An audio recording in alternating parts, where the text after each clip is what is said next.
Desde los orígenes de la civilización, el peor enemigo del hombre ha sido el hombre. No se ha conocido epidemia o catástrofe natural que haya causado tanta ruina y muerte como la que nos hemos causado los hombres a nosotros mismos. Las guerras, las tiranías y las dictaduras son las cicatrices humanas más vergonzosas de la historia de la civilización. Venezuela, el país más rico de América Latina, vive una desconcertante transformación política y social a partir de 1992. Un carismático caudillo militar fue el protagonista de este tiempo. Yo dificulto que hoy en verdad haya en Venezuela una persona que se acueste con hambre. Nos hemos dejado entrampar en caracterizar a los sistemas políticos por lo que dice el caudillo. No debe haber pobreza en Venezuela. Y para ello yo sigo comprometiendo mi vida. Nunca he visto un país que colapse completamente. Colapse desde el punto de vista económico, colapse desde el punto de vista social, colapse desde el punto de vista político, colapse en las instituciones. Tenemos que llegar a cero miseria, a cero pobreza en los próximos años. No es fácil. Es haber arrasado a uno de los países más ricos del mundo. Los indicadores de salud. Bueno, vean ustedes los cambios, pues esto es lo nuevo. Esto es lo nuevo. Se coloca a Venezuela en el país con más inseguridad, con más homicidios, con más inflación. Somos la primera potencia petrolera de este mundo. Tenemos la reserva de petróleo más grande. En Venezuela hay petróleo para 200 años.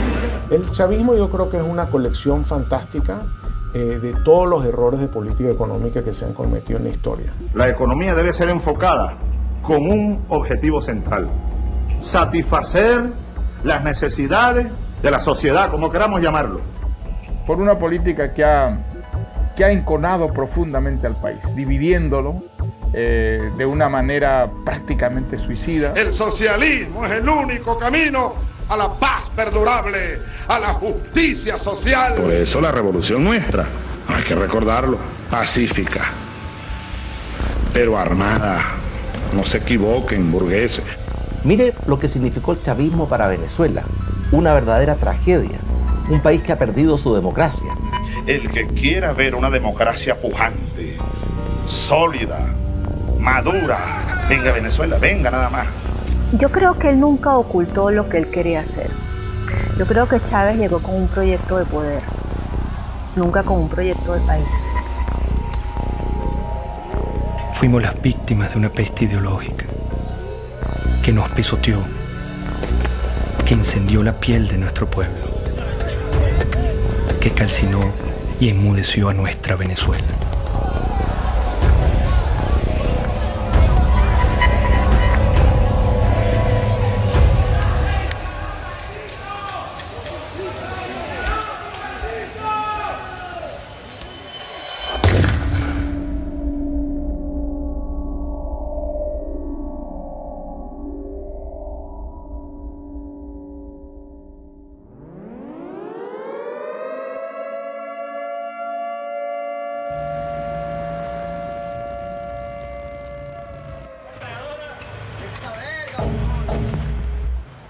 Al filo de la medianoche del 4 de febrero de 1992, Venezuela era sorprendida con un sangriento golpe de Estado. Un grupo de militares intentó asesinar al presidente Carlos Andrés Pérez para hacerse del poder. La ira militar latinoamericana se volvía a pronunciar. Compañeros, lamentablemente, por ahora, los objetivos que nos planteamos no fueron logrados en la ciudad capital. Es decir, nosotros acá en Caracas no logramos controlar el poder. Ese no fue su primer discurso. Su verdadero discurso lo había pronunciado horas antes con una refriega de balas y de tanques. Aquel militar había disparado su delirio de poder sobre la cabeza de Venezuela. Había herido de muerte a la democracia. Bueno, Chávez representó un retroceso para Venezuela. Seguramente la democracia venezolana era imperfecta y necesitaba muchas reformas. Creo que cuando termine esta pesadilla que vive Venezuela, habrá una comprensión cabal del desastre que significó el golpe de Estado. El golpe irrumpe por las ansias personales. Ellos argumentaron que había un problema social, que ellos venían a hacer justicia. Chávez, desde que entró a la Academia Militar, prácticamente planeó la insurgencia, desde que era teniente. Y siendo teniente coronel, que había planificado eso durante por lo menos 15 años, usó su cátedra en la escuela militar para preparar e infiltrar. Eso fue un plan armado durante muchísimos años. Yo lo conocí a las 5 de la mañana del 4 de febrero del 92, que ingresé al Palacio de Miraflores con el presidente Carlos Andrés Pérez y vi que todavía estaban limpiando la sangre en el piso de la entrada de la oficina del oficial que Chávez mandó a matar a Carlos Andrés Pérez. Atacaron con bazucas para tratar de matar a la esposa del presidente de Venezuela, a sus hijas y a sus nietos. Si él hubiera triunfado en el golpe, hubiera fusilado a Carlos Andrés Pérez y hubiera fusilado a su familia. Para él, la muerte ajena es un instrumento de lucha política.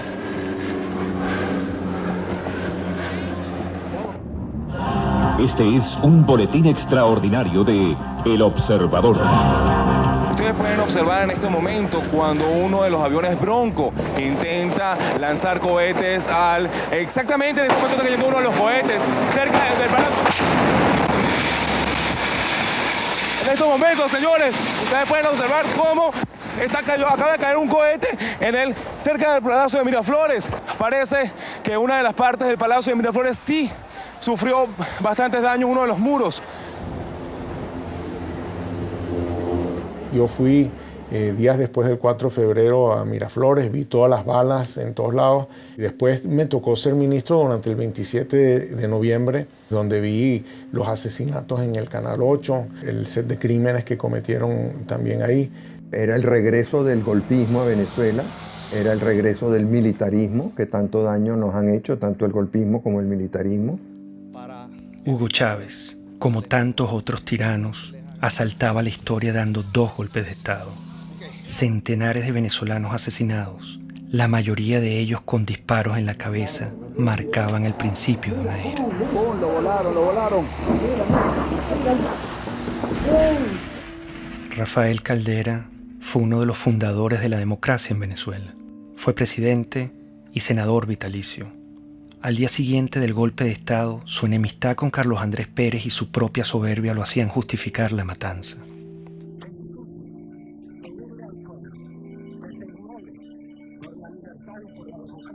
Su ambición de poder le daría un rol protagónico en el ascenso de Hugo Chávez. Irresponsablemente llegó a decir: debo confesar que el 4 de febrero Chávez me causó una excelente impresión como se la causó a todo el mundo. Aquellos segundos que usó Chávez en la televisión presentaron un hombre equilibrado, sensato. Lo cierto es que Hugo Chávez acababa de asesinar a centenares de venezolanos.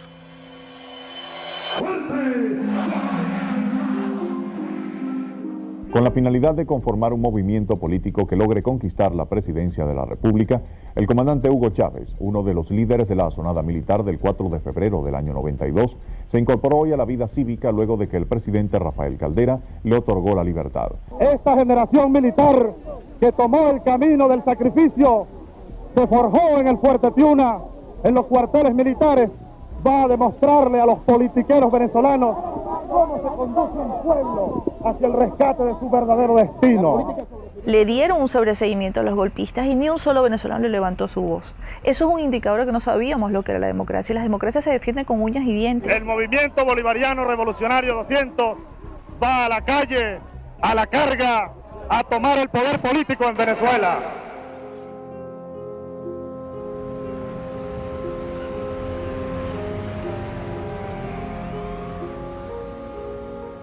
La democracia generó oportunidades, expectativas que implicaban un enorme desafío para las instituciones políticas y económicas. Y no se dio con la velocidad que estos millones de venezolanos que salían de la pobreza y que emergían en una vibrante clase media quería seguir ascendiendo y aspirando. Hugo Chávez entendió que había un pueblo muy desilusionado, que estaba harto de los políticos de siempre, que estaba harto de las oligarquías de siempre, que estaba harto de las élites de siempre. Puso en el centro de la conversación nacional a un grupo humano muy importante de los venezolanos que habían sido excluidos. El año que viene se ve esto horroroso y gracias a los gobernantes, que es lo que nos han llevado a este extremo.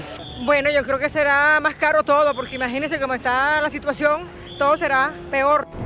Venezuela vivía en democracia. Una democracia imperfecta como en cualquier país, pero también con grandes avances en su infraestructura y en su cultura, incluso en el plano económico y político. El problema que sacudía a Venezuela era de otra índole. El problema era moral.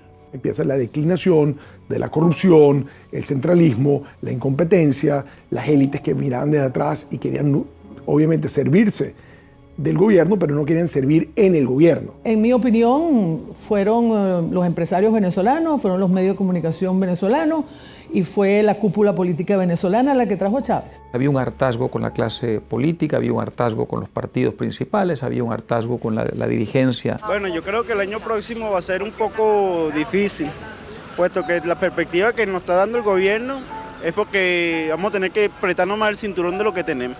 Venezuela padeció momentos críticos de corrupción en el pasado. Quedó una tierra fértil para que llegara un Mesías. Chávez logró comunicarse directamente con el pueblo venezolano. Chávez es el hombre que realmente nos va a ayudar a llevar la democracia como tiene que ser. Que es el hombre que estamos esperando para que transforme nuestra patria. Las grandes causas que traen a Chávez son las mismas que en todos estos regímenes, y es que la democracia, que siempre, en casi todos los casos, tiene una presencia previa. La República del Weimar precede a Hitler, el presidencialismo italiano precede a Mussolini. Sí, hay una presencia, una democracia previa. Esa democracia previa no lleva el liberalismo, el individualismo a todos los rincones del país. La clase política no había entendido que la democracia hay que alimentarla, hay que cultivarla, hay que cuidarla permanentemente. Comenzó a decaer. Esos 40 años de democracia fueron los primeros y los únicos 40 años en los que Venezuela estuvo gobernada por civiles. Un sistema democrático que logró una serie de avances de éxito para la población venezolana, pero en sus últimos años, yo diría en sus últimos 10, 15 años, empezó un debilitamiento. Y un debilitamiento que yo lo puedo identificar cuando empiezan los procesos de reelección presidencial. Eso castró el futuro y la modernización de la democracia al truncar las nuevas generaciones que pudieran ascender a dirigir las distintas organizaciones políticas. La gente se cansó. El chavismo llega, creo que por un desgaste de la clase política, sabiendo que en muchos de nuestros países lo que tuvimos durante muchos años fue el bipartidismo. Lo cual ha llevado a la gente en muchos países a buscar una solución distinta, un outsider, como decimos esto.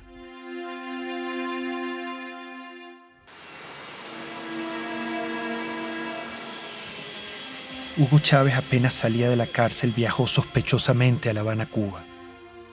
Fue recibido con honores de jefe de Estado por Fidel Castro. Ahora, nuestro homenajeado de esta noche, el comandante Hugo Chávez. Cuba es un bastión de la dignidad latinoamericana y como tal hay que verla y como tal hay que seguirla y como tal hay que alimentarla. Y lo hizo. Prometió extender la mano al proyecto revolucionario de Castro y usar el petróleo de Venezuela como recurso político de expansión ideológica. Un proyecto estratégico de largo plazo, en el cual los cubanos tienen y tendrían mucho que aportar, mucho que discutir con nosotros. Es un proyecto de un horizonte de 20 a 40 años. Un inmenso abrazo bolivariano para todos ustedes.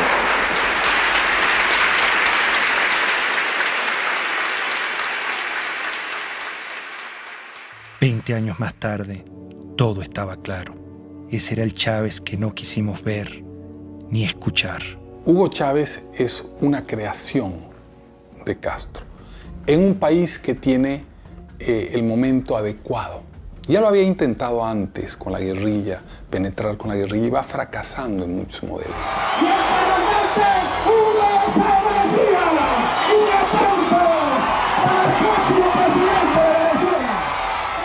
Llegó a Venezuela y se lanzó a la presidencia de la República. Recorría el país en su Volkswagen rojo para mostrar que venía del pueblo. Los venezolanos pronto olvidaron al militar asesino. Con su magnetismo y carisma, engañó intencionalmente al país. ¡Qué grande es el pueblo de Venezuela! Nos hemos dejado entrampar en caracterizar a los sistemas políticos por lo que dice el caudillo y no por los resultados reales.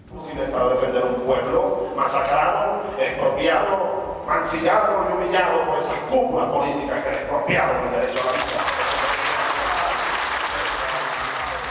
Lo que hubo es una retórica que ilusionó a mucha gente en favor de los pobres, en favor de la igualdad.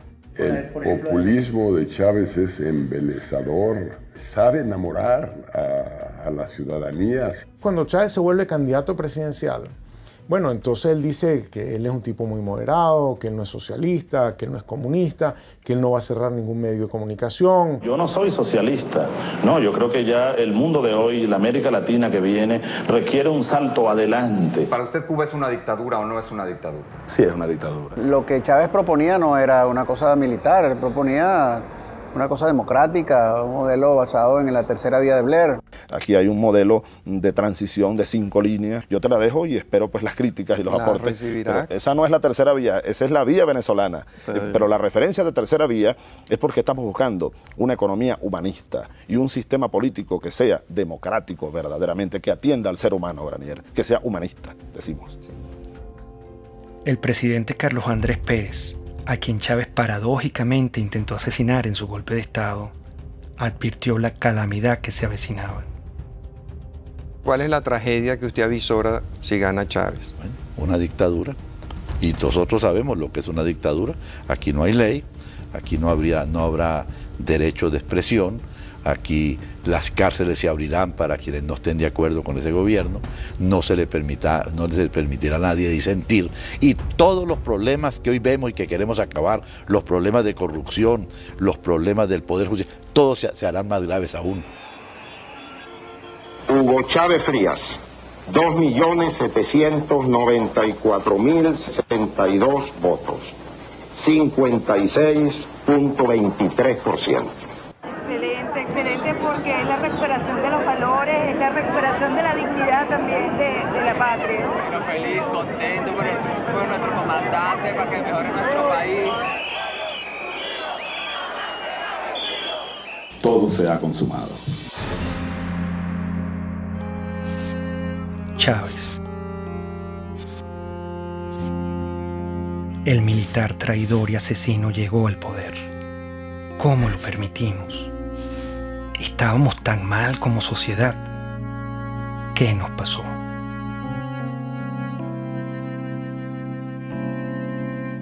Cuando yo conocí a Hugo Chávez, yo le dije, te advierto una cosa, lejos de ser tú la solución, tú eres la encarnación del problema de Venezuela.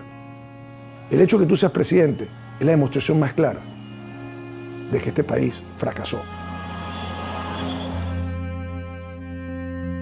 Yo no creía que pudiera tener éxito. Lo que oía del propósito, el propio juramento de la Constitución, me parecía de un adanismo esencialista muy peligroso.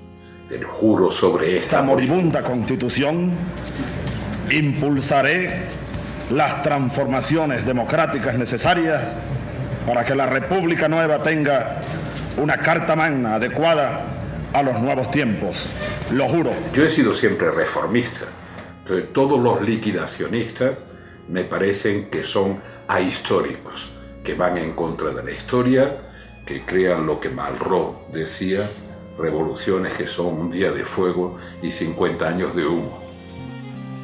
Chávez se encuentra con una nación rota, malherida y rabiosa, presa fácil para un caudillo populista. Yo creo que Chávez era un personaje muy simple, cuando yo lo conocí. Simple en sus planteamientos políticos, que no tenía claros. Quería un cambio en Venezuela, pero no sabía exactamente muy bien hacia dónde. Chávez, el líder o el payaso o el cómico o el político, saca de la tumba a ese Drácula que causó tantas millones de muertes y tanta pérdida de valor en el siglo pasado, y lo desentierra y lo pone a caminar precisamente en nuestra América Latina y destroza Venezuela. En México se dice que no hay pillo que no sea simpático, ¿no? Y yo creo que Chávez es una perfecta descripción de eso. Por lo menos era muy simpático. No quiero abundar en la parte del pillo. Siempre lo que quiero y mi palabra es la ley.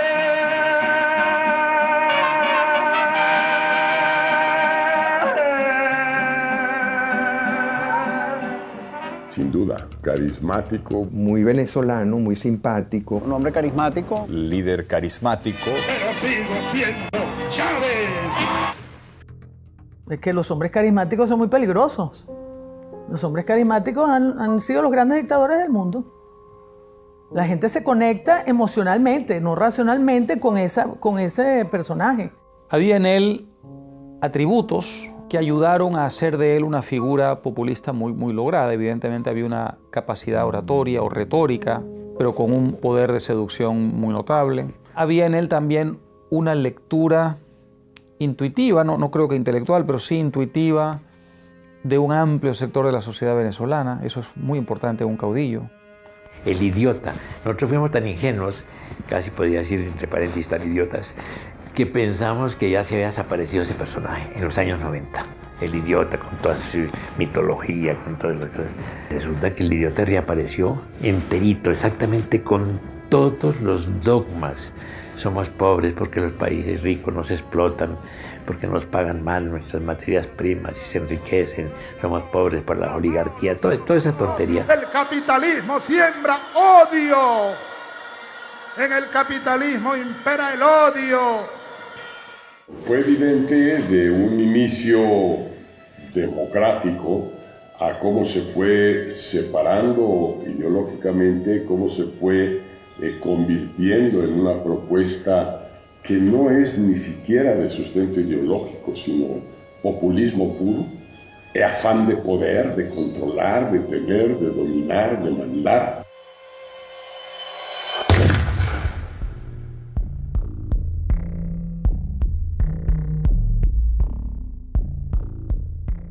Menos mal que surgió en su momento y a tiempo la Revolución China. Menos mal que existió Mao Zedong. Al chavismo lo define muy bien la necrofilia ideológica, que es una manera que yo estoy utilizando para describir este amor apasionado por ideas muertas, por ideas que han sido probadas en un país una y otra vez y han fracasado, ideas que han sido probadas en otros países y también fracasan, y sin embargo las abrazan y las adoran y las tratan de seguir impulsando a pesar de que tenemos toda la información de que no funcionan. El chavismo es el rescate de unas ideas mezcladas en una ensalada anacrónica que pasan por el marxismo, por las teorías de Engels, por el libro rojo de Mao, el verde de Gaddafi, Simón Bolívar, todo mezclado.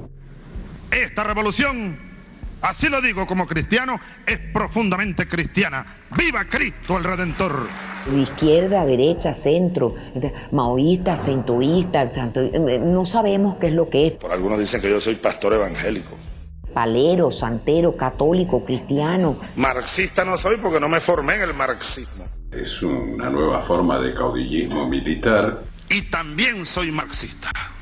Es muy confuso en su formulación porque es capaz de mezclar una figura como la de Bolívar con un pensamiento de fondo aparentemente marxista. Es tremendamente confuso, es una nueva forma de populismo.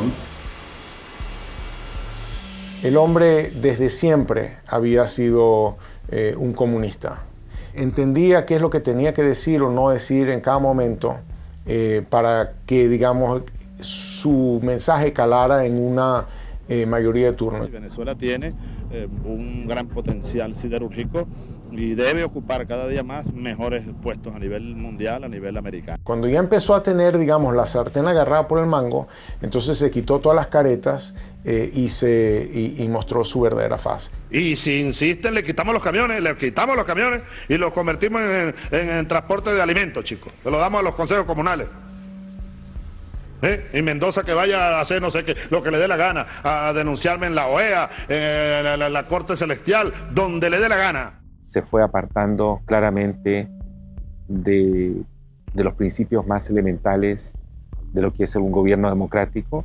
La legalidad fue desapareciendo poco a poco, reemplazada por el poder omnímodo, ¿no es cierto?, de la voluntad del caudillo.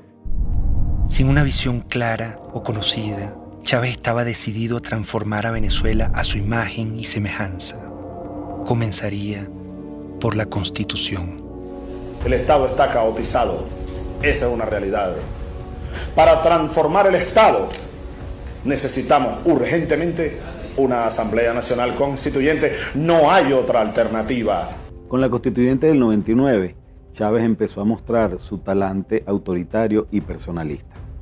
El mismo militar que había dado 2 golpes asesinando a centenares de venezolanos, se empeñó ahora en aniquilar la única república civil y democrática que habíamos tenido los venezolanos. No vayan, compatriotas, ustedes a cometer el error que cometieron los que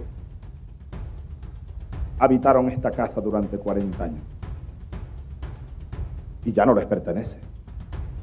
Eso hay que recordarlo. Esta casa, desde hoy, es la sede de la Asamblea Nacional Constituyente. Como un pésimo augurio de lo que iba a venir, el mismo día de la votación ocurrió la catástrofe natural que hoy recordamos como la tragedia de Vargas. Si la naturaleza se opone, lucharemos contra ella y la haremos que nos obedezca.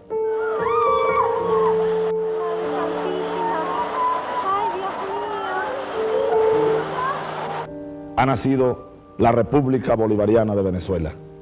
Quiso Dios hoy que una tragedia enlutara a la nación venezolana precisamente en el día de su renacimiento. Qué cosas, ¿no?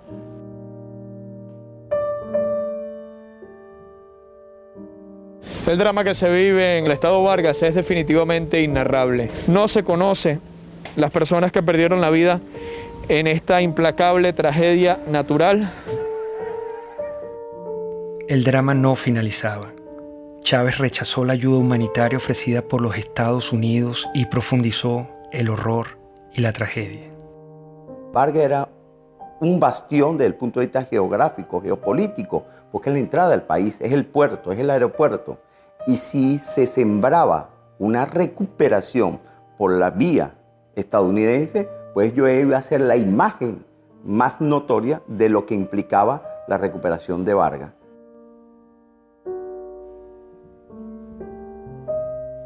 Realmente Fidel Castro influyó totalmente en las decisiones que tomó Chávez con respecto al deslave. Chávez no podía concebir en ningún caso nada que contradijera lo que ya se encaminaba del proyecto con Fidel. Con la tragedia de Vargas, Chávez mostró su desprecio por el venezolano y su único interés, el poder. Renombraría a Venezuela, reescribiría la historia, cambiaría la hora y la forma del escudo nacional y le impondría una nueva estrella a la bandera. Todo era una nube ideológica. Su mentor lo guiaba. Castro es la persona determinante en la revolución de Chávez.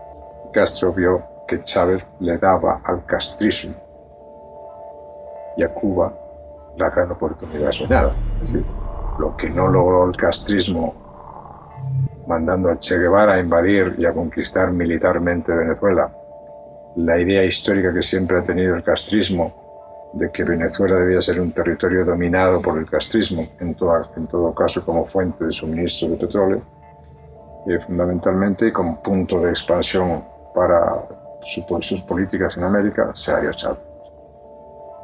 Un líder joven lleno de vida, al quien le quedan por delante grandes tareas que realizar, hasta la victoria siempre.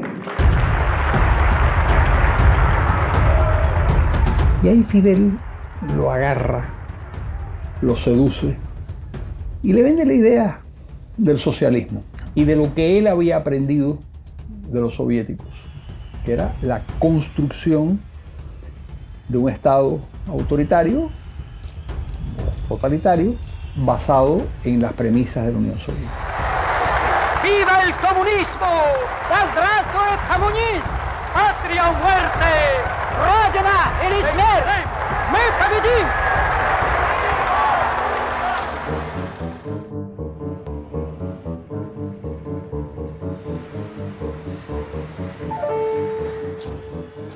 Venezuela se vestía de verde oliva, se convertía en un cuartel. Revolución socialista, vaya General Canelones, patria socialista o muerte.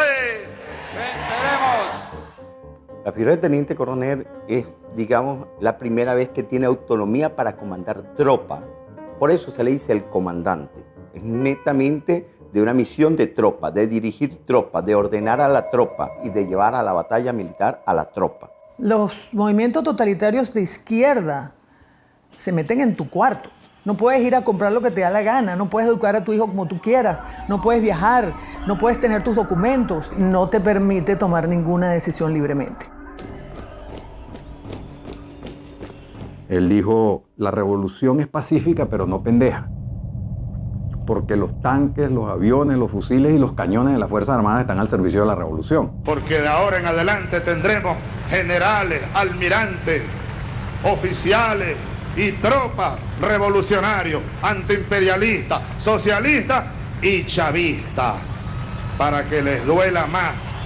Yo era presidente de PDVSA, hablé con él sobre el tema y le dije, caramba, presidente, mire, me preocupa mucho lo que usted dijo, porque las Fuerzas Armadas no están al servicio de ninguna parcialidad política.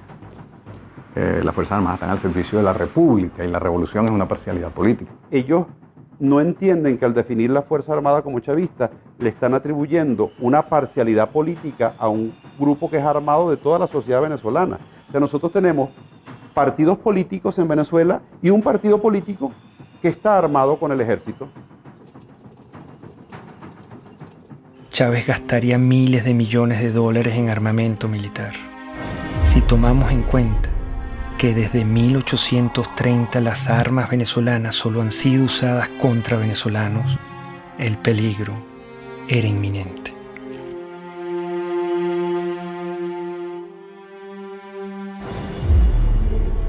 El precio del petróleo, cerca de $100 el barril. Desde nuestro punto de vista es un precio justo. Ya a los 7 meses, 8 meses de Chávez, el petróleo sube y ese es el gran factor que utiliza él para poder irradiar su revolución. Un barril de petróleo que pasa de $8 a $150 y que permitió entonces comprar todas las complicidades dentro y fuera del país. Estos irresponsables, porque fueron unas personas sin ningún control, empezaron a utilizar ese dinero para adquirir poder político internacional y poder político nacional, lograron una combinación en la cual de una u otra manera tenían al pueblo contento. Con la subida de los precios del petróleo, la primera institución comprada o más bien secuestrada sería el sistema electoral, acción encubierta y determinante para consolidar su poder. Nosotros, todos los rectores del Consejo Nacional Electoral, estamos constitucionalmente en la obligación de defender a la institución. La primera jugada maestra fue en el sistema electoral. Pusieron al frente del Consejo Electoral a Jorge Rodríguez, un psiquiatra experto en manipulación de masas y en manipulación de la verdad. A partir de entonces, nunca más en Venezuela hubo una elección libre y transparente como se conoce en las democracias del mundo entero.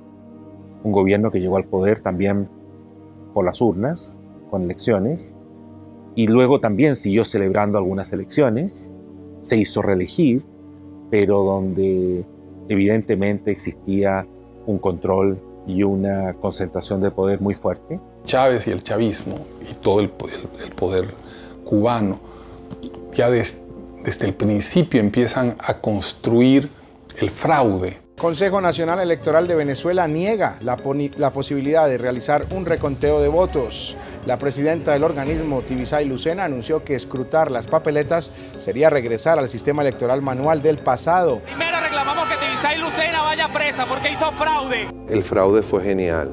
La forma como lo armaron fue genial.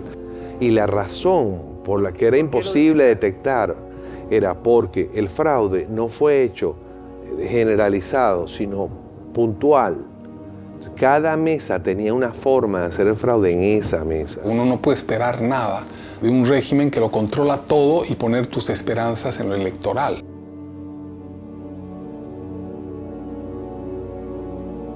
La lucha geopolítica iniciaba. Chávez intenta adueñarse de la Compañía de Petróleos de Venezuela, PDVSA. Necesita su dinero para consolidar su poder. Esa élite de PDVSA ha pasado la línea. Entonces yo anuncio lo siguiente. Anuncio la destitución, despido de las siguientes personas.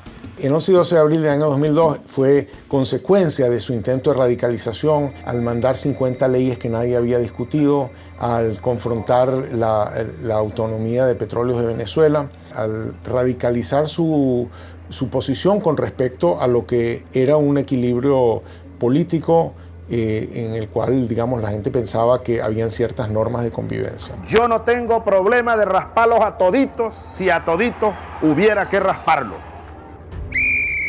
Ante el autoritarismo chavista, la gente no se quedó tranquila.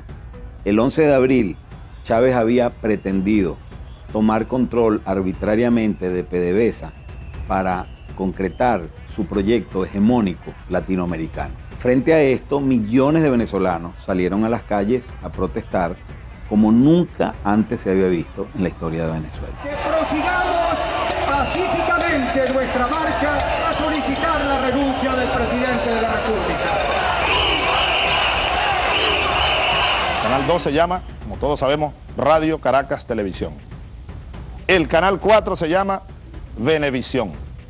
Y el canal 10 se llama Televen. Esos tres canales están en este momento fuera del aire. ¿Hasta cuándo? No sé.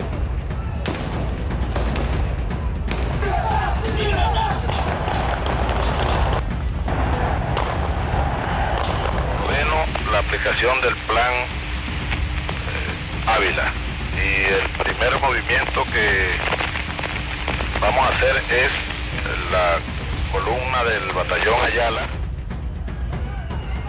Muchos manifestantes fueron asesinados. Chávez volvía a disparar a la cabeza de venezolanos inocentes como lo hizo en su golpe de Estado. Hay que responsabilizar como ejecutor a Rodríguez Chacín. Hay que, como autor intelectual y jefe de esa banda de delincuentes, al propio Chávez, al propio presidente de la República.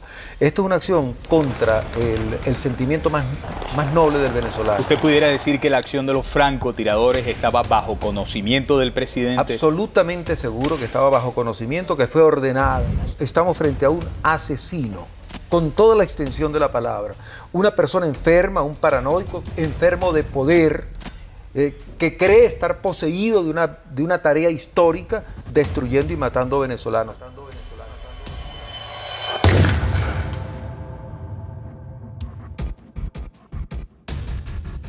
La certeza de que el país estaba encaminado hacia los peores pasos posibles me llegó el 11 de abril de 2002, porque era un país en el que el odio, el resentimiento y la violencia se habían enseñoreado ya, y se habían enseñoreado desde el poder contra la ciudadanía. Y esto va sobre todo a los empresarios nacionales, los productores nacionales. Algunos andan metiéndoles miedo que si yo les voy a quitar la tierra que tienen, las vaquitas que tienen, no les vamos a quitar nada, les vamos a dar. En Venezuela murió el productor agropecuario Franklin Brito, quien se encontraba en huelga de hambre por defender sus tierras en el estado de Bolívar. En todo momento el Estado venezolano utilizó todo el poder del gobierno para torturar a mi papá, para mantenerlo preso en un hospital militar. Mi papá ya iba a cumplir 9 meses en un hospital militar contra su voluntad. Chávez inicia un circo de expropiaciones y asaltos a la propiedad privada. En aquella casita que está allá vivió Bolívar recién casado. Esa casita que se ve ahí con 2 balcones.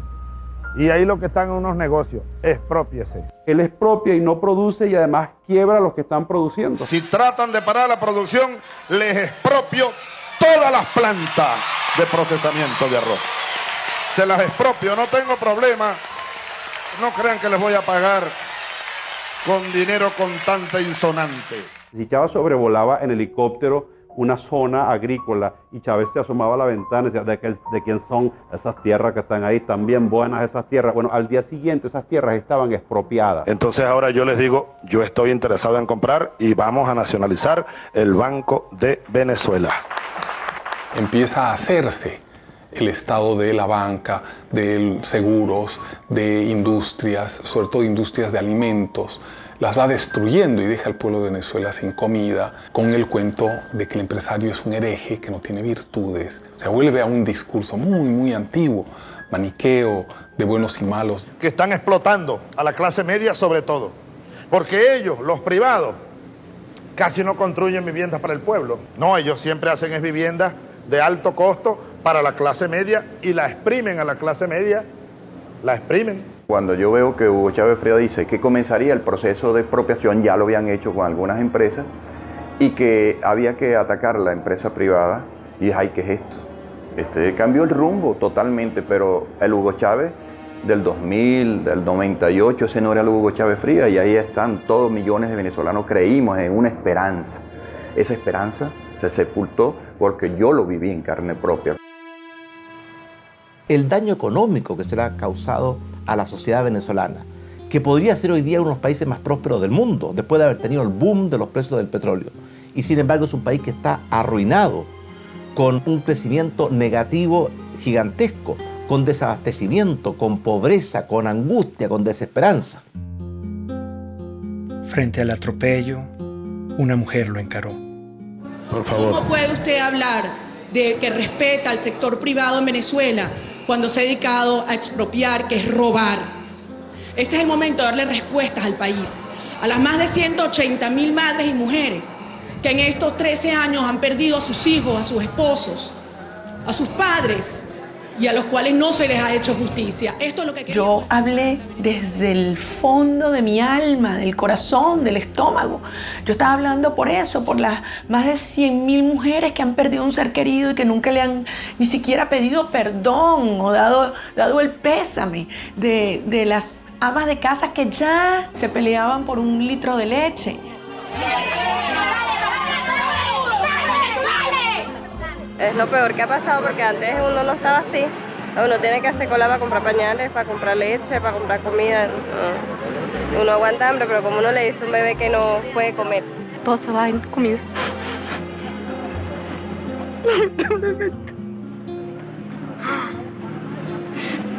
Estamos pasando trabajo.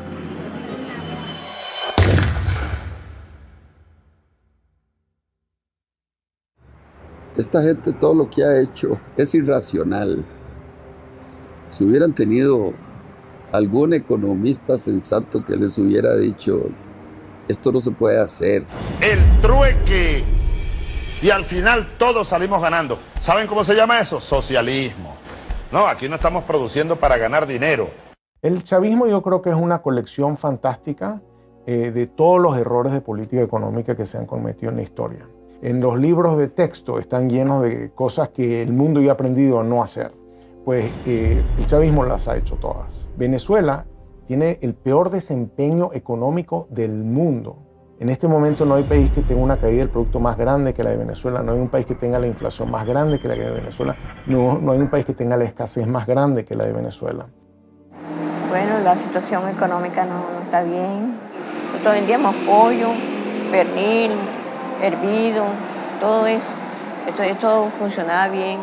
De repente, todo se fue para abajo. La situación del país está terrible, lo que provoca es llorar. Todos roban, todos. Todo es una corrupción total. El chavismo es un fenómeno político difícil de explicar a quien no ha estado en Venezuela y a quien no lo ha vivido. Y exacerbó al límite nunca imaginable uno de los grandes males de nuestra historia, que es la corrupción administrativa. Y entonces los que uno vio que llegaron aquí, como decía Chávez, con las patas en el suelo, hoy son grandes potentados, grandes millonarios. El único camino a la justicia es el socialismo, no es el capitalismo, no es ese canibalismo que se quiere implementar en el Estado. Ministro, ¿no es contradictorio hablar de capitalismo cuando usted tiene una corbata de Louis Vuitton, unos zapatos Gucci? Yo no sé qué, claro que no es contradictorio, porque yo quisiera que Venezuela produjera todo eso y entonces yo comprar todo lo que se produzca aquí y no tener que importar el 95% de los rubros que consumimos. Hicieron un negocio como jamás se ha visto. Pues. Nosotros hemos presenciado el gran saqueo que se le ha hecho a Venezuela, que probablemente en ningún país del mundo haya habido un saqueo tan a fondo y tan organizado como este que hubo en nuestro país. Es mentira que hubo una lucha contra la corrupción, todo lo contrario, este ha sido el gobierno más corrupto que existió en la historia de Venezuela, aprovechándose del histórico barril del petróleo que llegó a superar los $100 varios años. Tanto gasto desproporcionado y lujo se apoyaría con el crimen organizado. En entrevista exclusiva con NTN 24, Emily Blasco, corresponsal del diario ABC en Washington, aseguró que el hijo del fallecido presidente Hugo Chávez utilizó aviones de la petrolera estatal PDVSA para transportar droga hacia el extranjero.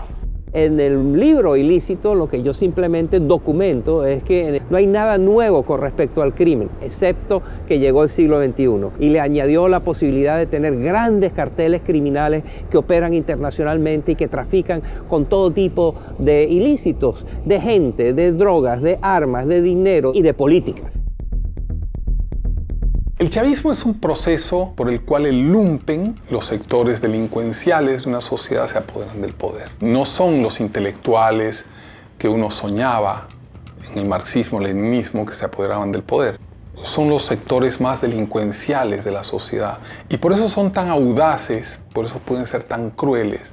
Y por eso tienen un hambre de poder que no respetan amigos, que no respetan a quienes los han apoyado. Que yo voy a gobernar con los mejores, con los más capacitados. No tengo compromisos partidistas, ni personales, ni particulares con nadie. Chávez lo que hizo fue, para preservar el poder, crear varias bandas de pandillas. Y estas pandillas tienen distintos jefes. Y eso explica la estratificación, eso explica por qué Venezuela se convirtió en un narcoestado, cómo Venezuela se convirtió en un sistema cleptocrático. Cuando la gente me dice este es un estado fallido, yo digo es un narcoestado criminal fallido. El ministro de Interior, Justicia y Paz, Miguel Rodríguez Torres, indicó que las maletas contenían 1,3 toneladas de droga, una de las incautaciones más grandes que se han hecho en Francia. De acuerdo con Rodríguez, un total de 22 venezolanos han sido detenidos, de ellos 8 son militares. Este régimen que con las dos manos, la izquierda y la derecha, robaba, destruía, también tenía geopolíticamente dos manos. La mano petrolera, la mano negra, la mano fuerte, y la mano blanca de la cocaína que venía de Colombia y se redistribuía de Venezuela. Conforme va debilitándose la mano negra, la mano petrolera, pues hay más necesidad de la mano blanca. En México se discute y se debate si al Chapo Guzmán lo extraditan a Estados Unidos. En Venezuela el Chapo Guzmán sería ministro. A través de este medio de comunicación, Limsi Salazar, quien es uno de los hombres importantes de la seguridad que tuvo Diosdado Cabello, denunció que el presidente de la Asamblea Venezolana sería el líder del Cartel de los Soles, una banda de narcotráfico internacional que tendría entre sus miembros a varios militares venezolanos. Diosdado Cabello es oriundo también del estado donde yo nací también. Era un muchacho muy humilde del pueblo del Furreal, pero la ambición desmedida de este señor se convirtió a tal magnitud que con el Pollo Carvajal, general narcotraficante vinculado al Cartel del Sol, que hacía lo que le ordenaba Diosdado Cabello, impulsaron y protegieron el narcotráfico en Venezuela. Es una cosa terrible lo que voy a decir, pero esto ha funcionado más como una banda delincuencial que como un sistema político. Por eso es tan difícil explicárselo a la gente de fuera. Venezuela se convirtió en un narcoestado. Jueces, ministros, diputados, incluso la familia presidencial era acusada y encarcelada por ello. Los índices de criminalidad se desataron. El peor problema que hoy tenemos en Venezuela, incluso con la escasez y la inflación que hay, yo estoy convencido que es la inseguridad. Es la inseguridad que es la consecuencia del 98% de impunidad. Una impunidad que protege a las bandas organizadas, una impunidad que protege a aquellos que tienen granadas, que tienen fusiles, que andan en vehículos blindados. Estamos presos y con temor. Tenemos mucha inseguridad, muchos malandros en la calle que nos callan. Y esto no puede seguir así. Que en el mes de marzo, en esos 30 días, en la morgue de Caracas, haya habido ingresos de muertos por violencia que se equipararían a las muertes por violencia de un año de la España de 46 millones de habitantes, es aterrador. Y el ritmo sigue aumentando. El peor legado de Hugo Chávez son los cientos de miles de muertos que han hecho no solamente que familias enteras se enluten, sino que millones de personas dejen Venezuela.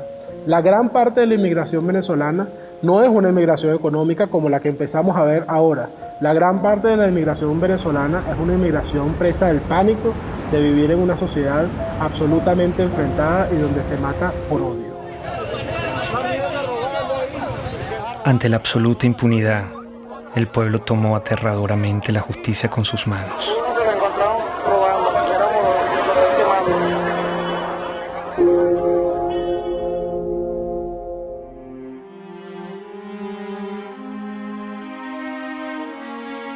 En la lógica totalitaria no existen argumentos, existen posiciones e intereses. Y está la revolución y lo que le conviene a la revolución, y están los enemigos de la revolución y lo que le conviene a los enemigos de la revolución. Y si tú dices algo, nunca te contestan una idea. Porque hay informes de que estuvo en la Orchila, en la isla de la Orchila. Tú estás repitiendo basura. Por eso, tú lo que estás aquí es repitiendo basura. Eso no es cierto. Tú por tu boca estás repitiendo basura. No, yo le estoy preguntando. Pero está bien. Mi labor es preguntar. Está bien, pero estás recogiendo la basura. Estás recogiendo el basurero, el estiércolero. Siempre te hablan de ti, de tu posición, de tus intereses, pero no de la idea. Yo creo que sin lugar a dudas la violencia que se vive en Venezuela, de todo tipo, es también producto del discurso. Para que no sean ridículos, ¿vale? Es un tarado, es un imbécil, no sabe ni hablar. Es un fascista. Y este bandido lo tiene con su plata. Se concentró en una forma de hacer política abiertamente polarizante, generando la división entre los buenos y los malos. ¡Y jalabola de los yanquis! ¡El candidato jalabola! Métodos horripilantes, degradación verbal, violencia. ¡Yanquis de mierda! ¡Váyanse al carajo 100 veces! Cuando tú ves que te nombran escuálido en televisión nacional, te insultan, le insultan a las personas que piensan diferente, indudablemente está coaccionando a las Fuerzas Armadas a sentirlo como enemigo. Y el enemigo, dentro de la mentalidad militar, hay que destruirlo, hay que aniquilarlo. Chávez empezó a ser amigo o a presentarse como amigo de aquellos violadores a los derechos humanos como eran Gaddafi, que inclusive fue invitado a Venezuela y le dieron honores. El caso de Omar al-Bashir, quien por cierto al día de hoy todavía tiene una orden de captura por crímenes de lesa humanidad. Incluso Mugabe también fue, digámoslo así por lo menos lo presentó como amigo de Chávez. Entonces de alguna manera Chávez trató de incorporarse y crear su grupo, digamos, de socios violadores de los derechos humanos para hacerse ver como víctimas de lo que son los gobiernos tradicionales.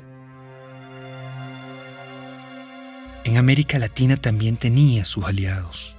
Las fuerzas del comunismo, del terrorismo y del narcotráfico lo postularon como su líder continental. Poco después de su charla privada con los directores de varios medios de comunicación, el ministro de Defensa hizo una corta intervención en la que dio por cierta las pruebas sobre la presencia de guerrilleros en Venezuela.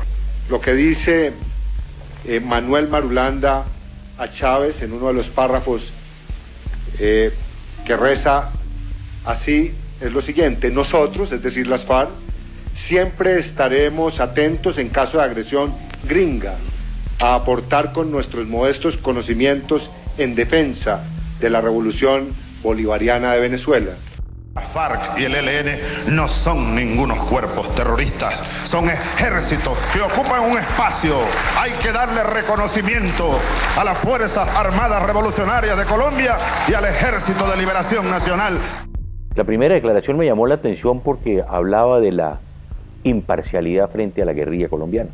Y yo le llamé la atención, le dije, presidente Chávez, usted está llegando a un país en que hay democracia, hay instituciones, por lo tanto usted como presidente de una hermana república como de Venezuela no puede hablar de imparcialidad. Pero él mantenía ese discurso. A veces cuando yo hablaba con mi canciller y hablábamos con otros presidentes, creíamos que era un poco, esa es la inexperiencia de Chávez, y yo creo que todo estaba absolutamente calculado. La milicia popular va a tener su vehículo, su armamento, sus cuarteles de milicia y su organización. Ustedes son una fuerza guerrillera, pues, para decirlo más claro. La milicia, yo podría decir que es un partido armado, que es un cuerpo que crece y se desarrolla casi al mismo volumen de las Fuerzas Armadas orgánicas. Y hay otra cosa muy delicada, que son los colectivos, organizaciones armadas. Todo es el poder, para mantenerse en el poder. Vemos entonces milicias o colectivos armados disparando contra personas. Vemos agresiones ya no solo de disparando civiles contra personas, sino de cuerpos o agentes del Estado que trabajan y han sido estructurados para trabajar en favor de la revolución.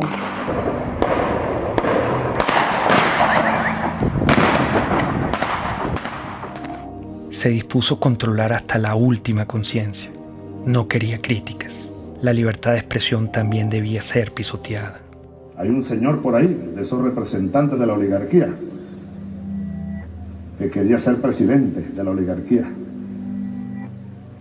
Y que luego esos gobiernos adecocopellanos le dieron concesiones para tener un canal de televisión. Estoy viendo la televisión, una cadena más, y me llama la atención el tono en el que está hablando delante de militares. Y ahí es donde él hace el anuncio de que él va a cerrar a Radio Caracas. No habrá nueva concesión para Radio Caracas Televisión. Se acaba la concesión. Ya está redactado la medida. Así que vayan preparándose, apagando los equipos, pues.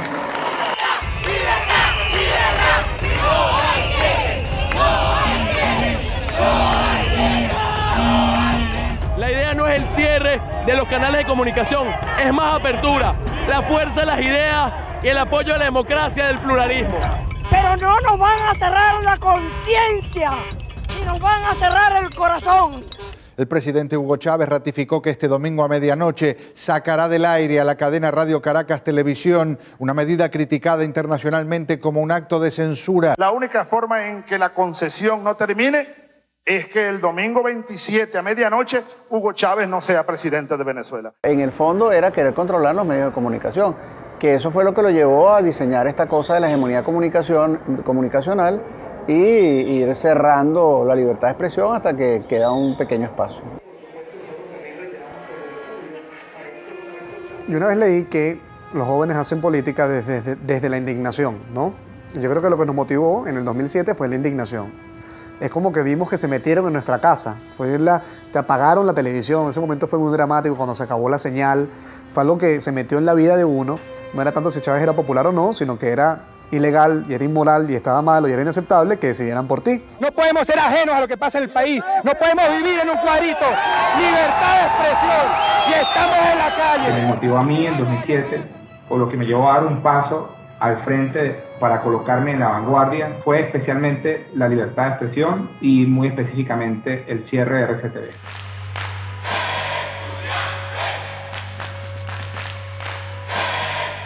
El movimiento estudiantil del año 2007 es el hecho social más importante de los últimos 50 años. Esto es un movimiento que surge en defensa de la libertad, de la dignidad, de los derechos humanos. Y lo que ellos están diciéndole al país y a Chávez, en cierta forma, es: no, señor, tú eres mi pasado, no me gusta este presente y voy a pelear por un mejor futuro.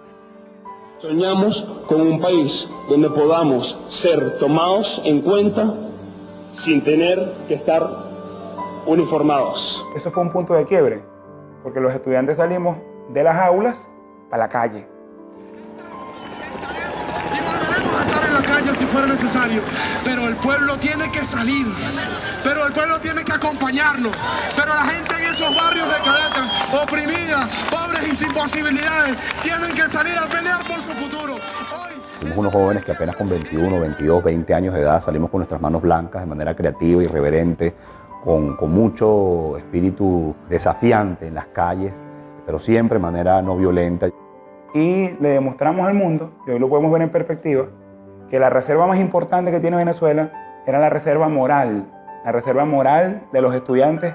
Ese movimiento estudiantil logró generar pasión, esperanza, energía, fe en la gente que sí se podía. Pese al surgimiento del movimiento estudiantil, Chávez siguió su proyecto hegemónico. Decidió transformar la Constitución para poder eternizarse en el poder y convertir a Venezuela en un comunismo a la cubana.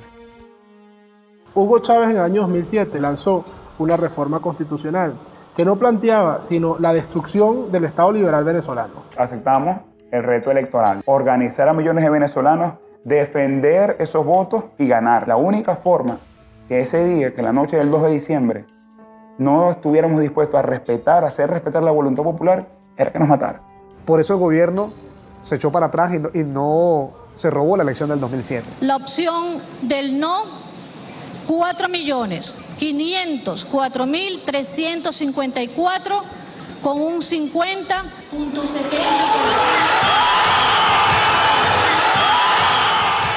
Hay un quiebre de ese proceso político. El presidente Chávez lo obligan a reconocer la victoria del movimiento estudiantil y de Venezuela y cataloga esa victoria como una victoria de mierda. Es una victoria de mierda. Y la nuestra, llámenla derrota, llámenla, pero es de coraje, es de valor, es de dignidad. Ese movimiento estudiantil le originó nada más y nada menos que la única derrota que tuvo Hugo Chávez, la única derrota que se llevó a la tumba el 2 de diciembre de 2007, cuando se frenó la reforma constitucional. Creo que es allí donde empieza la debacle de Hugo Chávez y que culmina, por supuesto, en lo que hoy tenemos, que es el desastre absoluto.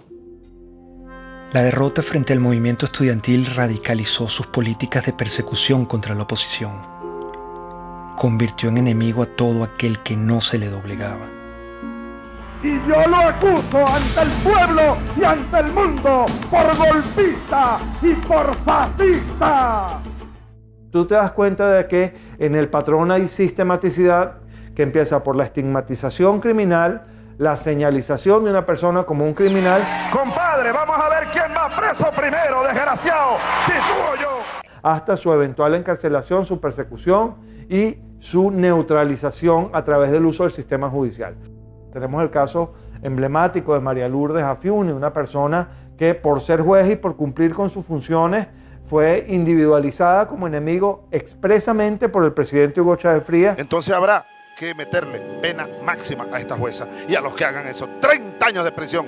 Eso crea un efecto intimidatorio de escalada, un efecto dominó ante todos los jueces, porque ningún juez pues hoy día en Venezuela va a tomar una decisión contraria al gobierno porque sabe que va a ir preso y además en el caso de la jueza Afiuni hasta abusada sexualmente. El poder se estaba empezando a servir, estaba empezando a utilizar a las autoridades del sistema judicial, a las autoridades del sistema penal, a las policías, a la fiscalía, como armas de persecución por motivos políticos. Fechas en las que se han producido cerca de 4.000 detenciones, arrestos o privaciones arbitrarias de la libertad de fundamentalmente jóvenes por protestar contra el poder. Ese pobre muchacho no estaba haciendo nada. Ha pasado con los médicos, los farmacéutas, la religión judía, los hebreos también han sido perseguidos. Aprovecho para condenar de nuevo, desde el fondo de mi alma y de mis vísceras, al Estado de Israel. Maldito seas, Estado de Israel. La Iglesia Católica. Si quiere, hágalo, señor cardenal, para que usted termine. Se siguen reuniendo. Preso. Preso con sotana y todo. No hay nadie en Venezuela en este momento, al día de hoy, que no pueda decir que de una u otra manera no ha sido víctima de alguna forma o alguna modalidad de persecución por parte del gobierno.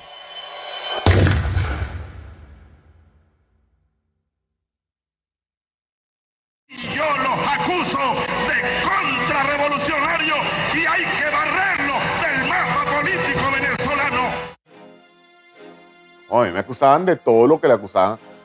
Pueden acusar a una persona contra el gobierno: conspiración, asociación para delinquir, terrorismo, financiamiento al terrorismo. Tú estás allí simple y llanamente porque piensas diferente. Simple porque te conviertes en una amenaza. Y al convertirte en una amenaza eres su enemigo. Y al convertirse en su enemigo te tienen que aniquilar, bien sea moralmente o hasta físicamente. Esta lucha, hermanas y hermanos, es por todo el pueblo de Venezuela, que hoy está sufriendo cola, está sufriendo escasez. Los jóvenes no tienen empleo, no tienen futuro por un modelo equivocado. Leopoldo es un servidor público que ama lo que hace, que es servir a la gente. Hoy está encerrado precisamente por eso, porque es bueno. Este gobierno lo que ha hecho es perseguir y dividir a los buenos. Persiguen lo que funciona, dañan lo que funciona, lo que es el verdadero venezolano. Primera autoridad civil es Antonio Ledesma en Caracas. Y se presenten 120 y tantos hombres que el modo como se llevan a Antonio Ledesma es para hacer una película. El ejercicio del terror como mecanismo de poder. ¿Por qué está Leopoldo López preso? ¿Por qué está preso Antonio Ledesma? ¿Por qué? Porque el mensaje que transmite la revolución es muy claro. El líder político que ordene una movilización de calle, no importa lo que sea, va preso. Que la comunidad internacional se pronuncia diciendo que eso es inconstitucional, que viola los derechos humanos. Está bien, ¿cuál es el problema? Esa es parte de la receta de Fidel. Si te tienes que quedar aislado, te quedas aislado. ¿Cuál es el problema? Doy la orden de una vez, señor ministro de Defensa, ministro de Interior y los jefes de la policía. Me le echan gas del bueno y me lo meten preso.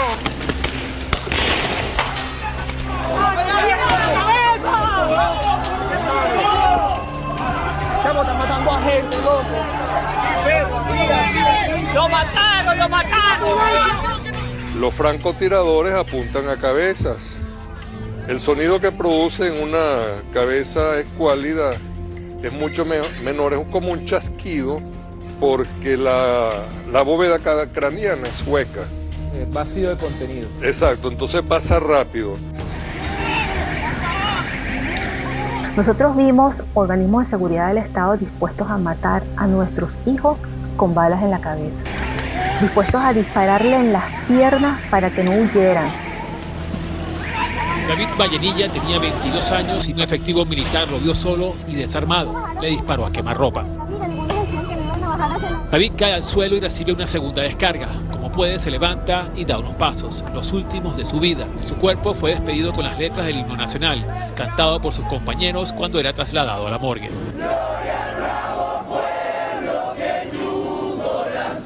Es la segunda muerte de un manifestante que es asesinado por militares delante de cámaras de televisión en menos de una semana.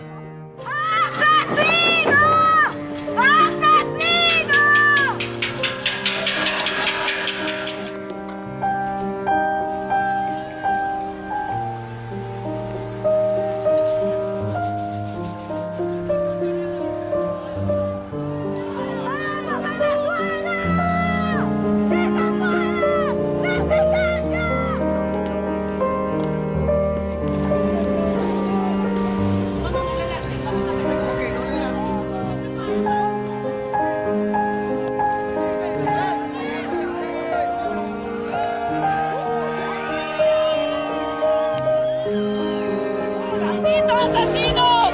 ¡Viven en el barrio! ¡Nosotros! ¡Viven con nosotros, malditos asesinos!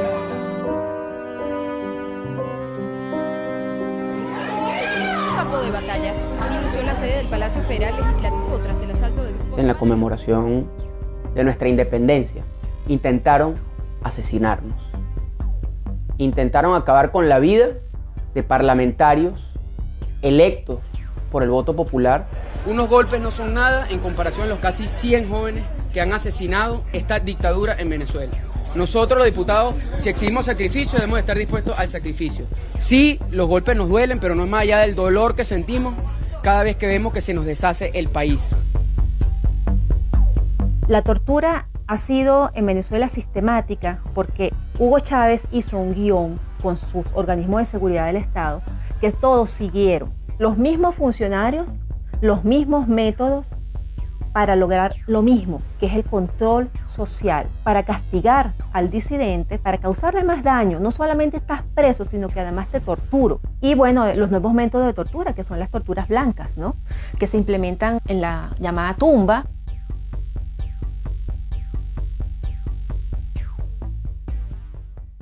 Sí, fui torturado. Sí, fui torturado en un lugar que te roba tu identidad. En un lugar donde tú sientes que estás muerto en vida. Donde el frío te hiela hasta los huesos. Donde tú ves una pared blanca 24 horas al día. Donde la luz está encendida y no te permite dormir correctamente. Donde el silencio impera. Donde te sientes sin esperanza. Donde la comida te llega fría, que tienes que comer con las manos. Donde tus gritos nadie lo escucha. Donde tu dolor nadie lo siente. Es estar enterrado vivo, Gustavo. Independientemente de los precios del petróleo, el gobierno garantiza al pueblo venezolano todos los recursos necesarios para lo que resta del año y continuar impulsando el desarrollo integral, el desarrollo económico. Terminado ese superciclo de precios, se acabó el socialismo del siglo XXI. Es decir, esa ilusión de que la gente puede vivir de unos buenos burócratas y que esos buenos burócratas, repartiendo eficazmente los panes entre la sociedad, nos iban a hacer felices a todos. Pónganme el precio del petróleo, pónganmelo a cero y Venezuela no entra en crisis. Pónganmelo a cero. El precio de los commodities vino abajo y el petróleo caro y el gas caro dejó de ser el gran padrino de las dictaduras de izquierda de América Latina. La crueldad daba para más. Privaban de alimento y medicina a la población para someterla y controlarla. El chavismo es como para ellos. Si fuera para uno, todos tuviéramos comida. Yo le apuesto que esa gente toda tiene comida en su casa, porque estamos pasando hambre. Hay demasiada escasez de comida. Para mantenerse en el poder, el elemento táctico es la pobreza como instrumento de dominación política. O sea, mientras tú te mantengas en un estado de pobreza, te domino. Yo te convierto en una persona sin recursos, pero con esperanza. Todos los días nos engañan. Ay, no hay cosa para nosotros. ¿Cuándo compramos? El martes tenemos hambre. El pueblo tiene hambre. El primer problema para los más desfavorecidos es saber si, estando desde las 5 de la mañana en una cola, van a encontrar algo. Por tanto, es alimentación básica, medicamentos inmediatamente necesarios para la enfermedad de cualquier familiar. Es fuerte, pues es fuerte. Sobre todo eso lo de la comida. A veces me toca salir por ahí, en casa, y un plato de comida para mi hijo. A veces, muchas veces, mío, se te cuesta sin comer. A veces para medianoche, mamá mía, no tengo nada que darle. Que es una política, sin la menor duda, dirigida a reducir a una parte de la población a una situación de crisis humanitaria extraordinaria, que es el tema de la falta de alimentos, medicinas, equipos, etcétera, que podemos analizar. Largas colas y humillación marcaban al pueblo para que pudiera acceder a migajas de comida. Estamos cansados, chamo, de hacer cola, estamos cansados de esta mariquera todos los días. Los viejos, los jóvenes, mira, los bebés en pijama, ¿qué es esa vaina? En Venezuela se han importado alimentos para alimentar a 3 países del tamaño de nuestro país. A la canciller Rodríguez, que es una mentirosa, que le damos comida a 3 naciones. Si no hay comida para Venezuela, ¿cómo le vamos a dar a 3 naciones? Si un venezolano va a una farmacia hoy, 90% de escasez en medicamentos para la atención, 99% de escasez para medicamentos neurológicos para el Parkinson y las convulsiones, 70% de escasez en analgésicos y antipiréticos, 80% de escasez en antibióticos. Yo como médico jamás he visto una biopsia que diga usted tiene cáncer de derecha o usted tiene cáncer de izquierda. Son enfermedades a las cuales hay que darle atención, a las cuales el Estado está en obligación de atender y hoy lamentablemente no lo está haciendo, no está sucediendo. El problema de la salud venezolana no fue de plata, plata hubo. Se robaron todos los dólares y la gente se muere porque no hay medicinas y se muere porque no hay comida. ¿Dónde está eso? Se lo robaron. Es la impotencia de ver cómo la gente a mi alrededor se está muriendo por hambre, por falta de medicina, por oxígeno en un hospital. 18 años que un régimen, porque esto no lo puedo llamar yo gobierno, destrozó el país.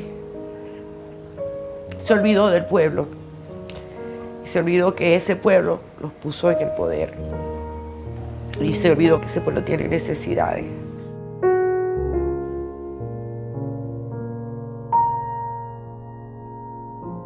Cínicamente culparon a los colombianos de la escasez que ellos mismos habían causado. No cesa el número de colombianos deportados por parte de las autoridades venezolanas. Ya son 283 que han llegado aquí a la frontera, a Colombo, venezolana, en la Guajira colombiana. Es inimaginable lo que sucedió, es que estábamos viendo el Holocausto. Cuando marcaban las casas, que era una casa que estaba revisada, o la R o la D, la R revisada, y de R y D revisada y demolerla, eso no se había vivido en América Latina. Y ver esos rasgos hoy en día, la persecución en esa semana, ver a los colombianos saliendo de Venezuela, era tanto igual o peor que ver a los de Siria o ver a los de Grecia en sus barcas o traspasando fronteras en Europa para buscar migrar hacia otros países. Cosas que nunca habían sucedido. Había un niño enfermo y el papá rogándole que lo dejara llevar al hospital y no lo dejaban y todo por ser colombianos. Yo no creo que eso sea justo, que nos hayan sacado de allá así como unos perros, porque así fue como nos sacaron. No importa que andemos desnudos, no importa que no tengamos ni para comer. Aquí se trata de salvar la revolución. Las reformas que introdujo el comandante Chávez retrocedieron a Venezuela gradualmente hacia una dictadura en la que la libertad sufrió un terrible menoscabo. Con el chavismo, la libertad quedó despedazada. Todos los derechos humanos sin excepción fueron irrespetados y violados. El comandante ordenaba: Para retirarnos de inmediato de la tristemente célebre Comisión Interamericana de Derechos Humanos. Ya basta. ¿Hasta cuándo nosotros vamos a estar con esa espada de Damocles? A lot of dictatorships are very similar, and basically what you need in a dictatorship is to keep the very small number of people happy. That means that you're keeping a lot of people unhappy. Milosevic was very committed to destroy educated urban middle class in Serbia because he felt the real threat to his regime comes from these people. I was living in a country which was prosperous once.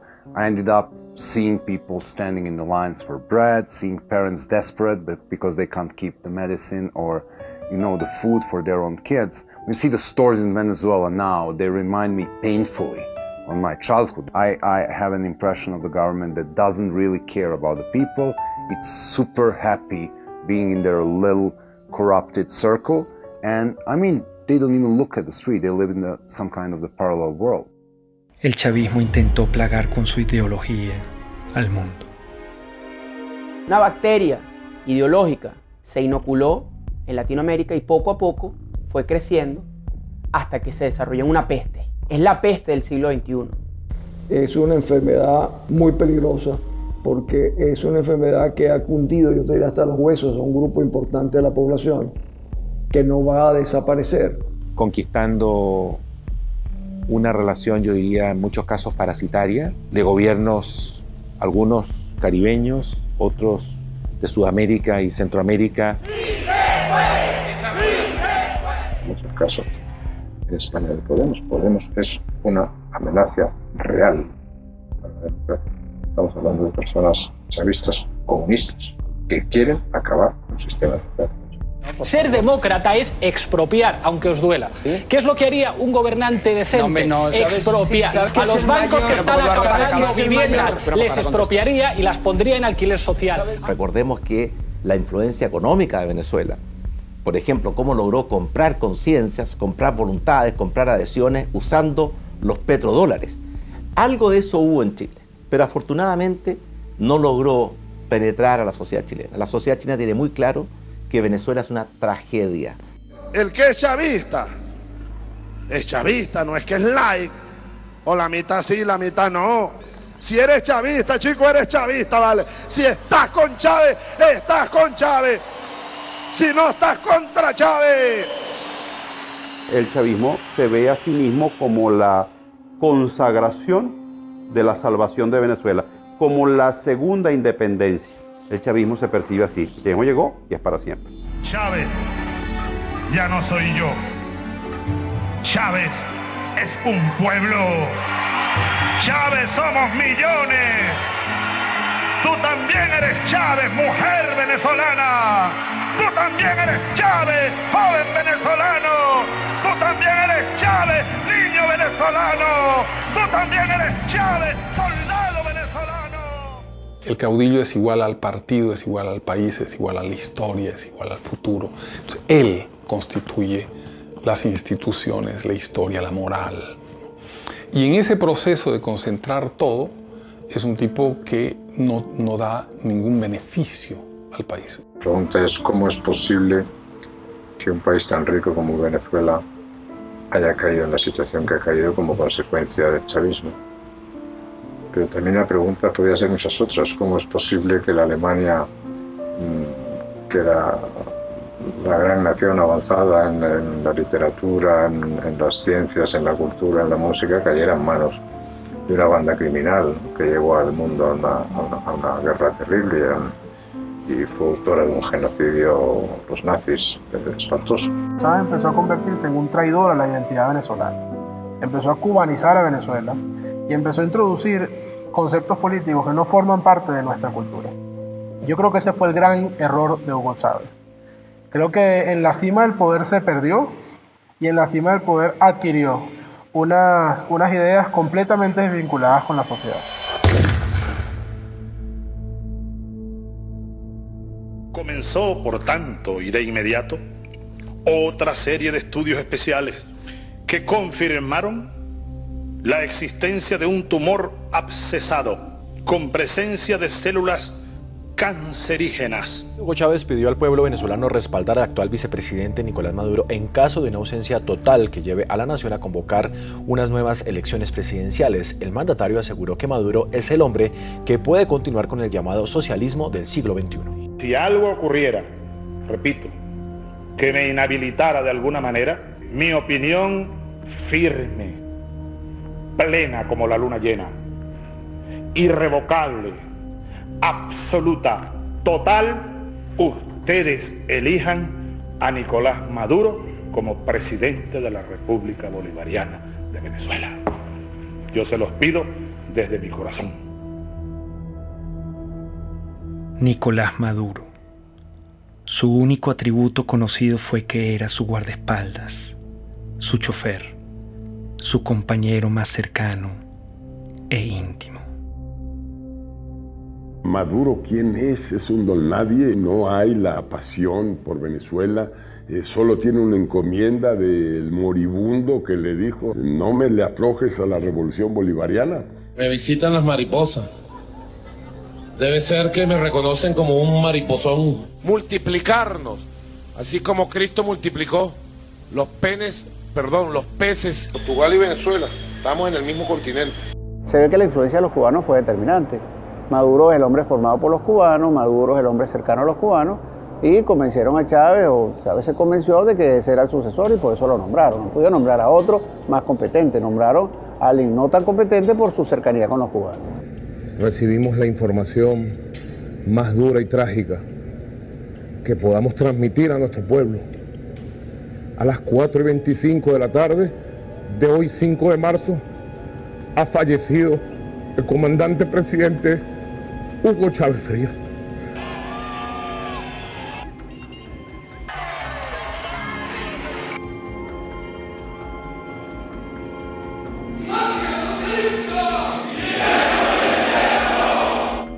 paz, aquí nosotros seguiremos su misión.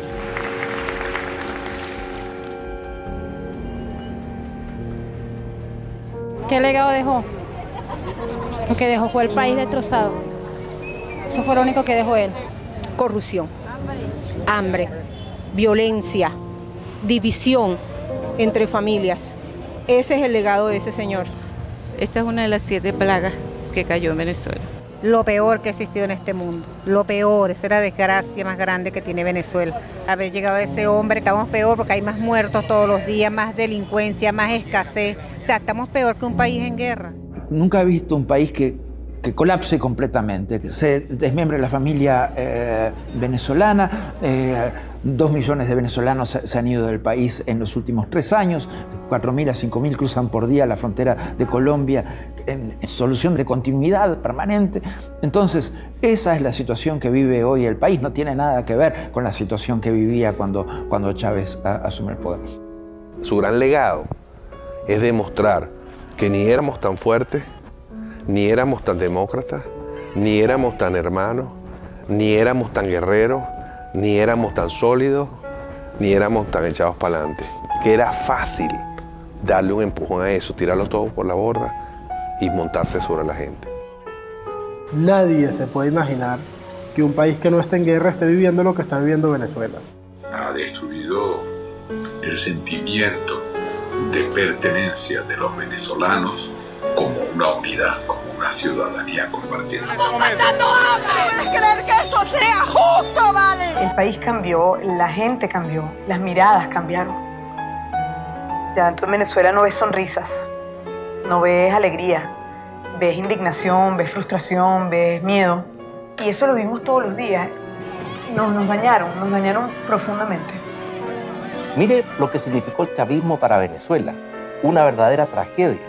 Un país que ha perdido su democracia, donde no se respetan los derechos humanos, donde se persigue a los adversarios como si fueran delincuentes. Estamos en un país ahorita muy necesitado. Tenemos que comer comida de la basura. La situación que estamos viviendo ahorita es fea, ¿no? En el nombre de los pobres, de la justicia y de la paz, se ha cometido el crimen más grande en la historia de nuestro país. El crimen de lesa humanidad es un ataque masivo o sistemático a la población civil cometido por una organización, que puede ser estatal o no estatal, de acuerdo a un plan.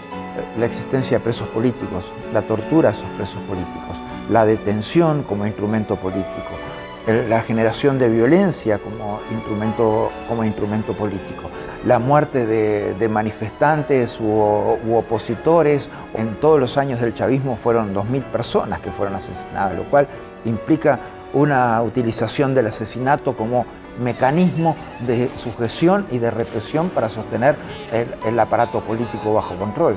El artífice, el creador de la criatura, se llama Hugo Chávez Frías. Matar a una persona en Venezuela se llama homicidio, pero matar a todo un pueblo de hambre se llama chavismo.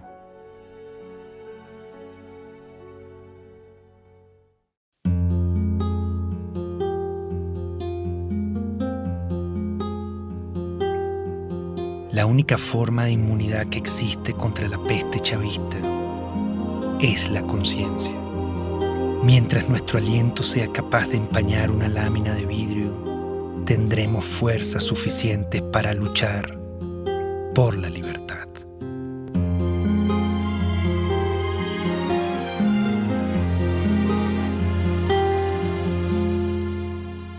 El pensamiento de un hombre de bien no podrá nunca encarcelar. Es luz, es luz, es luz en la oscuridad.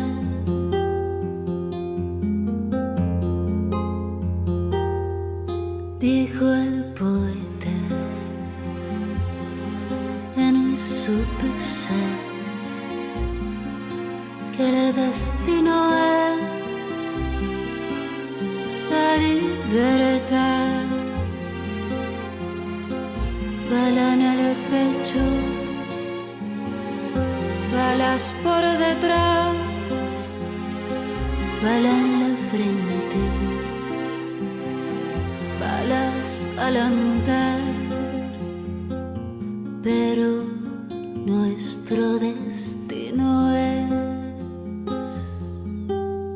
la libertad, la libertad.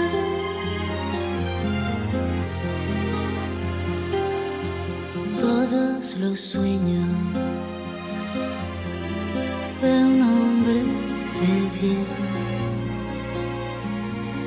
no podrán nunca encarcelar. Son luz, son luz, son luz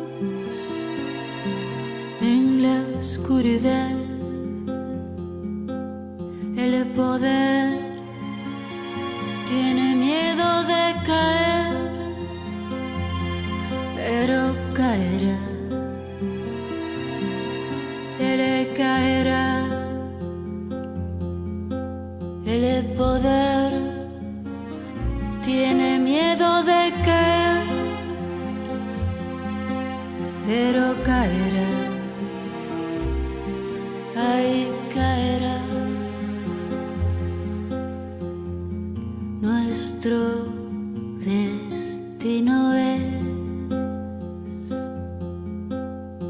la libertad, la libertad. Luz es luz, es luz en la oscuridad. Nuestro